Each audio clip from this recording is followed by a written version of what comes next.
Olá, eu sou a Isabelle e hoje eu estou aqui para poder fazer a predição funcional da minha proteína. No início, cada um recebeu a sua proteína, a sequência dela, no caso, sem saber, a que proteína essa sequência estava relacionada. No caso, essa é a minha e ela tem 699 aminoácidos. Essa sequência ela foi passada em diversas ferramentas até que a gente chegue na conclusão de quem ela poderia ser, Como, por exemplo, temos o BLAST, o UniProt, nós temos o KEGG, entre outros, como vocês podem ver. Primeiramente, foram realizadas buscas através da sequência no BLAST do NCBI e do UniProt, que irá encontrar regiões de similaridade local entre as sequências. A busca ela foi feita no BLAST-IP por conta de ser uma proteína e em 3 diferentes bancos de dados, o NR, o SwissProt e o PDB. E de acordo com essa pesquisa, a hipótese inicial é de que a minha sequência é de uma proteína de envelope putativo do tipo K113 do retrovírus endógeno humano.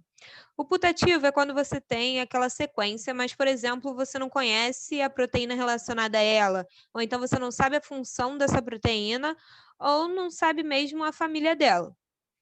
Sendo assim, não tem muita coisa relacionada a essa sequência na literatura. A mesma sequência ela foi inserida no UniProt, no banco de proteomas de referência UniProt-KB, mais o SwissProt, que irá cruzar informações com outros bancos de dados e também apresentar sequências revisadas. E através do BLAST houveram 198 resultados, sendo somente 30 revisados. Ao olhar os hits, o que deu 100% de similaridade com a minha sequência foi poliproteína de envelope grupo K, membro 113 de retrovírus endógeno, e ela já foi revisada. A sequência ela foi colocada no MetaSeq e o nome da sequência também foi colocado no KEGG, para poder procurar vias metabólicas, porém não foi encontrado nenhuma, o que está de acordo, já que é uma proteína envelope de um retrovírus, ou seja, ela faz parte da estrutura do envelope viral. Para fazer a predição de estruturas secundárias, a sequência da proteína ela foi inserida no pspread. Essa proteína apresenta bastante formas de COIs, algumas hélices e formas lineares. O pspread também irá apresentar um grau de confiabilidade em cada parte da sequência e resumo das informações com relação à proteína. E, no geral, está tudo bem, de acordo com a classificação de que o azul mais escuro apresenta maior confiabilidade e o azul mais claro uma menor confiabilidade. Com o PSORD, tem como ir atrás de informações acerca da localização da proteína-alvo. A sequência ela foi inserida e a proteína no hospedeiro se encontra na membrana plasmática. Porém, no PSORD tem outros bancos de dados de informações. E aí eu coloquei no busca e achei uns de vírus. E pegando tanto a versão antiga quanto a versão atual desse mesmo banco de dados, eles me deram essas duas respostas, de que se encontrava na membrana plasmática e que ele também estava presente no capsídeo viral. Só que nessa nova versão, ela também falava que estava presente no núcleo do hospedeiro. Mas como o banco de dados ainda está em mudanças e tudo mais, eu fui seguindo ainda com as pesquisas. A sequência ela também foi analisada pelo Swiss Model para inferir a estrutura tridimensional desta proteína por homologia.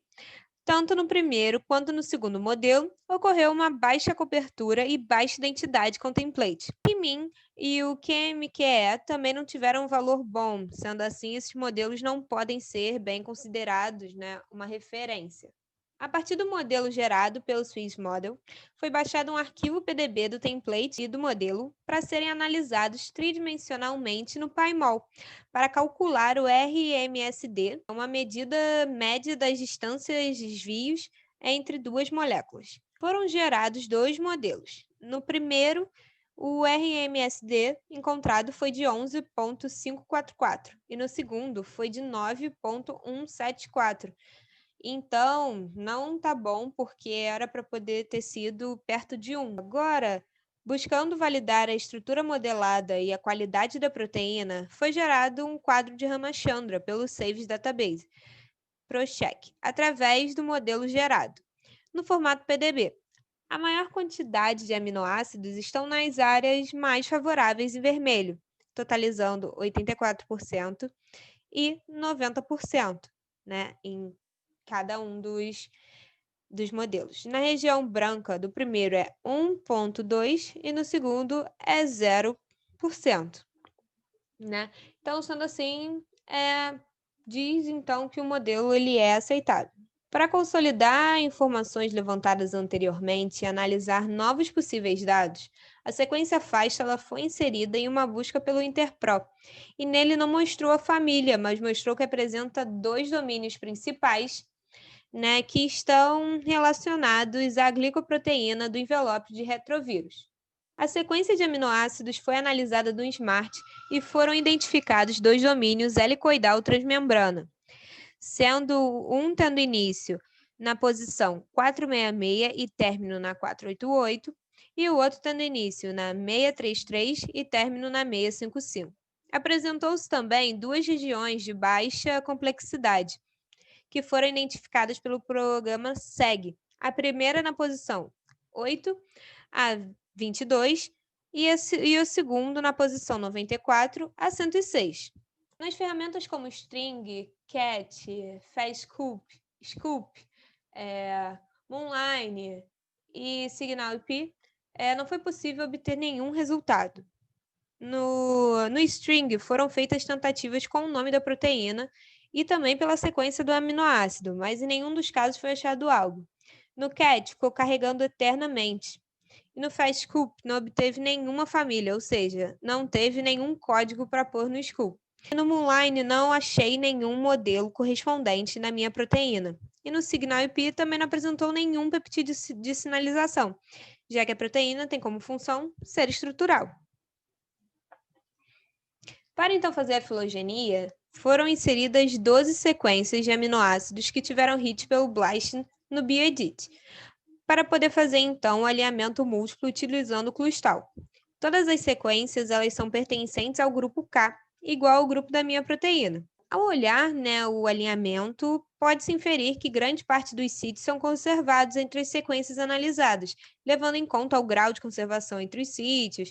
Ele espera-se que possivelmente a sequência analisada codifique uma proteína com semelhante função às outras utilizadas no alinhamento.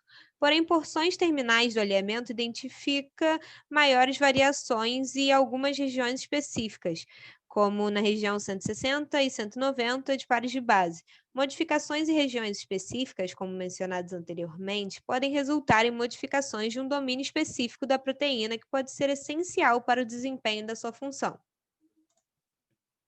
Para estimar a árvore filogenética através do programa MEGA, foi calculada primeiro a distância para par entre as sequências, conforme mostrado na tabela. Foi estimada uma árvore base inicial inferida por Nagle-Bourgogne, utilizando o modelo de Poisson.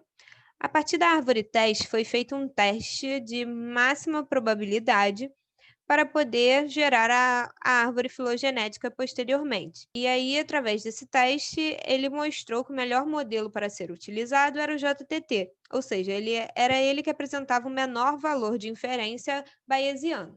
Sendo assim, foi gerada uma árvore final através do modelo JTT, também foi feito com Bootstrap. Ao olhar a árvore, o Bootstrap não foi muito bom, o que mostra que tem algum problema na filogenia, sendo assim não passando muita confiabilidade nessa árvore final. Só aqui que tem o Bootstrap um pouquinho mais alto, entre o K18 e o K5, e aqui também entre o K13-1 e K11-1, mas mesmo assim também não são muito altos. E conclusão, através de todas essas análises, inferimos que a proteína é uma proteína de envelope de retrovírus endógeno humano. Ela faz parte de um grupo de proteína de mamíferos. As proteínas envelope como um todo têm como função a parte estrutural, ou seja, ela faz parte do envelope do vírus. Mas elas também têm como função a sinalização, porque elas participam do processo de reconhecimento do receptor e da fusão do vírus à membrana do hospedeiro. Também a presença de 2 domínios helicoidais transmembrano. E é isso. Obrigada.